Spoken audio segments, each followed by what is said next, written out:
Bollywood superstar Salman Khan को नुआ look आपण देखिले से आग अपेक्षा एबे बेस पतला दिशुछन्ते। ढेर दिनर कसरत और व्यायाम परे से एई चेहरा पाइछन्ते। केवल सेतिकी नुहे, सलमान फास्टफुड भली अधिक तैल और चर्बीयुक्त खाद्यरू भी दूरे जाइछन्ते।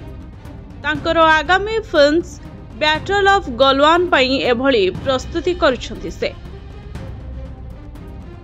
एही फिल्मर शूटिंग ले लद्दाख भली ठंडा और सुउच्च स्थान रे हेउथुबारु शारीरिक फिटनेस बजाय रखिया पई सलमान खूब परिश्रम करिछन्ते।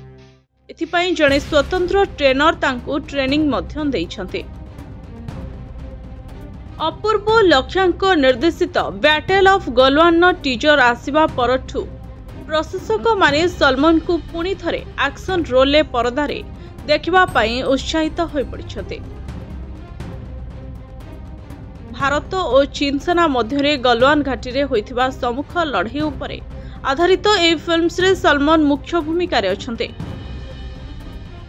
पूर्वरु फिल्म रो शूटिंग बातिल होइथिबा नै खबर आस्तिला, हेले एबे सलमान फिल्म रो शूटिंग आरंभ कर दैछन्ते। एबे बैटल ऑफ गलवान नो पूरा टीम लद्दाख रे कैंप करिछन्ते। निर्देशक लक्ष्य इंस्टा रे पकाइथिबा एक वीडियो रु यह स्पष्ट होइछे। जदिओ फिल्म शूटिंग आरंभ नहीं प्रयोजना संस्था पक्षरु कौनसी आधिकारिक सूचना दिया नहीं, किंतु सामाजिक गणमाध्यम रे वायरल हेउथुबा एक फोटोरु एही सूचना मिलिछे। एही फोटो रे सलमान जीन्स और नील शर्ट पिंधे कैमरामैन को सामना रे ठिया होइथिबा देखिबा को मिलिछे। Bureau report, HTV Odia.